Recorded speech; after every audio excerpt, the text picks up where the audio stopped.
በራሳችን አጥር ውስጥ ከመኖር እንደ አመራርና እንደ ባለሙያ የሚዲያ ተቋማት እየት ነው ራሳችንን የምናየው የምለውን ማየት ያስፈልጋል። ብሔራዊ ጥቅምን ፕሮሞት የማድረግ ጉዳይ የኢትዮጵያዊ ዜጋ ጉዳይ ነው፣ የኢትዮጵያዊ አጀንዳ ጉዳይ ነው።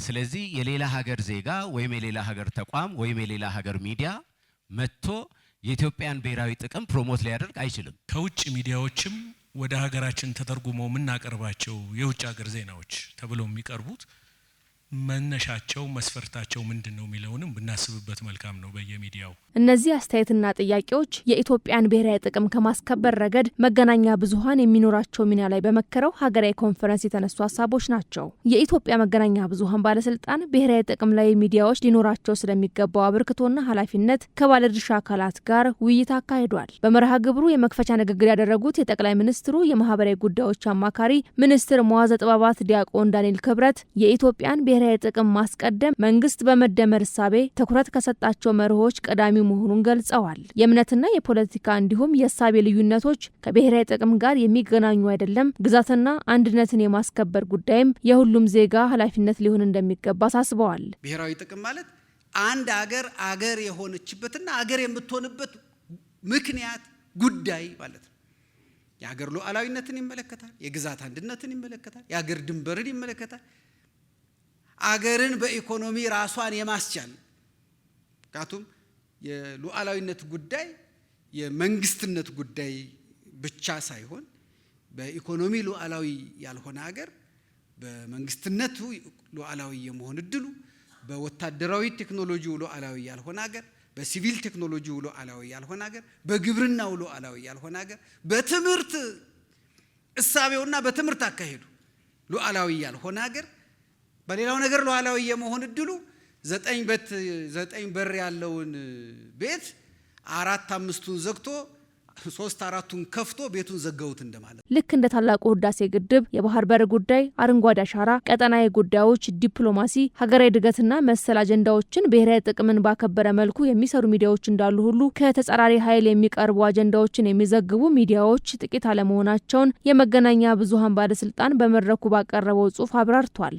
በመድረኩ የተሳተፉ ባለድርሻ አካላትም ሚዲያው ብሔራዊ ጥቅምን ተገንዝቦ ከመስራት አኳያ ስለሚስተዋሉ ክፍተቶችና ሊታረሙ ስለሚገባቸው አሰራሮች አስተያየታቸውን ሰጥተዋል። በዲሞክራሲ ስርዓት ውስጥ ህዝብ መንግስትን ከመረጠ በኋላ ወይ ደግሞ መሪውን ከመረጠ በኋላ ባህል መሆን ያለበት የትኛውም የስራ መስክ የተሰማራ እና ዜጋው መሪው ለሀገር ይጠቅማል ብሎ ያስቀመጠውን አውቆ መስማት መከተል ያስፈልጋል። ይሄ ሊሆን የሚችለው ደግሞ ሚዲያ በመጀመሪያ የብሔራዊ ጥቅም ጉዳዮችን ለይቶ ካወቀና ያንን ተገንዝቦ አጀንዳ ማድረግ ከቻለ፣ አጀንዳ ማድረግ ብቻም አይደለም ማሰራጨት ብቻም አይደለም፣ ያንን ህዝቡ ያገኘዋል ወይ ይረዳዋል ወይ? ሰዎች በፖለቲካ አመለካከታቸው የተለየ ሊሆን ይችላል፣ የተሰማሩበት ሙያ የተለየ ሊሆን ይችላል፣ ያሉበት ሀገር አሁን የሚኖሩበት ሀገር ሌላ ሀገር ሊሆን ይችላል። ኢትዮጵያዊ በመሆናቸው ብቻ ባሉበት ቦታ ኢትዮጵያዊ የብሔራዊ ጥቅምን ፕሮሞት የማድረግ ኃላፊነት አለባቸው የሚለውን በሚገባ መስራት ያስፈልጋል። የውጭ ግንኙነት ፖሊሲያችን ላይ ብሔራዊ ጥቅማችን የሚታወቅ ሆኖ ሳለ አልፎ አልፎ በተለያዩ ሚዲያዎች አሁን እንደተባለው የተሳሳቱ ዘገባዎች ሲናፈሱ ወይንም ሲስተጋቡ ይስተዋላል። ይሄም እንደ ችግር መነሻው ምንድነው ብለን በመናይበት ጊዜ ሚዲያዎች ወይንም የሚዲያ ባለሙያዎች ወይንም ይሄንን ነገር የሚያስተጋቡ ሰዎች በዋቢነት ወይንም በምንጭነት የሚጠቀሟቸው ሶርሶች ናቸው።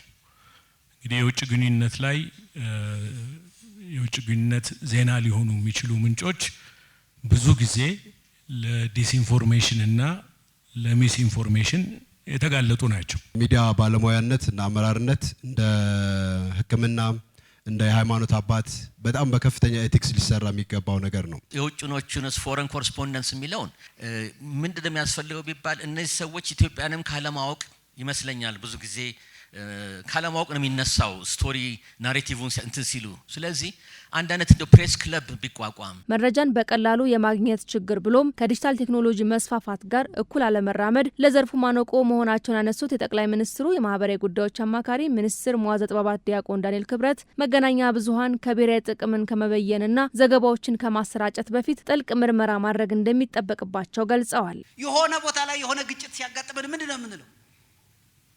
መበየን አለበት። አንዱ ሚዲያዎቻችን ላይ የምናጣው ብያኔ ነው። የለንም ብያኔ።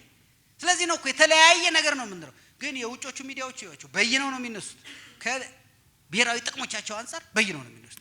ስለዚህ ጦርነቱ ለአልጀዚራ ሌላ ነው፣ ለቢቢሲ ሌላ ነው፣ ለሲኤንኤን ሌላ ነው፣ ለፎክስ ሌላ ነው። በየነው ነው የሚነሳው። አንዱ ሁለተኛ ሚዲያዎች ቃላት መምረጥ አለብን። ህዳሴ እንደተጀመረ እኮ ናይል ነበር የምንለው እኛ ናይልን አልገደብንም። ናይል የሚባል ወንዝም የለንም እኮ ከናይል ጋር እኛ አባይ የሚባል ወንዝ ነው ያለ። አባይ ካርቱም ሲደርስ ናይል ይባላል። እሱ የካርቱም ትጨነቅበት የኛ ጉዳይ አይደለም። ኢትዮጵያውያን በብሔራዊ ጥቅም እንድንግባባ የእያንዳንዱን ኃላፊነት መፈተሽ ይገባናል። የኢትዮጵያ ሚዲያዎችም ከዘገባ የተሻገሩና ብሔራዊ ጥቅምን የሚያስቀድሙ አጀንዳዎች ላይ በጋራ መንፈስ መስራት እንደሚገባቸው በመድረኩ ተመላክቷል። ኢትዮጵያውያን በብሔራዊ ጥቅሞቻቸው ላይ እንዲግባቡ እየሰራን ነው ወይ? አለመስራት አይደለም። በብሔራዊ ጥቅሞቻችን ላይ እንዳንግባባ ለመስራት እንደ መሳሪያ ጥቅም ላይ የምንለውም እኛ ሆነን እንገኛለን። አንዳንድ ጊዜ ብዙ አገራት ሚዲያዎች የሀገራቸው ሚዲያዎች ሆነው ሳሉ የኛ አገርና የኛ አህጉር ሚዲያዎች ብቻ የመንግስት ባላንጣ ናቸው ተብሎ ስለሚታሰብ ነው ብሔራዊ ጥቅምን ሪዲፋይን የሚደረግ። አንድ ሰውዬ ምን ይላል? the most redefined term national interest ይላል። ምክንያቱም ሁሉም ከየኢንተረስቱ ነው ዲፋይን የሚያደርገው። ዲፋይን እያደረግ ለማዛባት ማለት ነው። በየመድረኩ የሚለዋወጥ ግን ቤዚካሊ የአንድ ሀገርን ፖለቲካ፣ ኢኮኖሚያና ዲፕሎማሲያዊ እንደዚሁ የሴኩሪቲ ጉዳዮችን ያካተተ አጀንዳ ነው። ብሔራዊ ጥቅም በየመድረኩ ሊለዋወጥ ይችላል። ግን ቤዚካሊ መሰረቱ ሀገር ነው፣ ህዝብ ነው። በእነኚህ ጉዳይ ላይ በተጻራሪ መቆም አይደለም፣ አለመስራትም የሚዲያ ኃላፊነት አይደለም። የሚዲያ ልህቀት ማዕከል ስራ መጀመሩን ያስታወሰው የኢትዮጵያ መገናኛ ብዙሃን ባለስልጣን ባለሙያውን ለማብቃት ስራዎች እየተሰሩ መሆኑን ገልጿል። ባለሙያውን ለማብቃት ክትትልና ድጋፍ ከማድረግ ባሻገር ብሔራዊ ጥቅምን የሚሸረሽሩ ዘገባዎችን ለመቆጣጠር እርምጃ እንደሚወስድም አንስቷል። ኤቲክስ ሲጣስ፣ አካውንታቢሊቲ፣ ክሬዲቢሊቲ ሲጣስ፣ ሪስፖንሲቢሊቲ ሲጣስ፣ በጋዜጠኝነት የማይጣሱ መስመሮች ሲጣሱ መገናኛ ብዙሃን ባለስልጣኑ ወይም ኮሙኒኬሽን አገልግሎቱ ወይም ጠቅላይ ሚኒስትር ጽህፈት ቤቱ መጠበቅ የለበትም። እንደኔ በሌሎች ሀገራት ያለው ተሞክሮ እርስ በርስ መተማመር፣ እርስ በርስ መማማር፣ እርስ በርስ መተራረም ስለሆነ ማለት ነው። ስለዚህ እነዚህ አይነት ነገሮችን አብረን ምክረ ሀሳቡን በጥያቄ መልኩ የሄድንበት አብረን መፍትሄ የምንፈልግላቸው ይሆናሉ።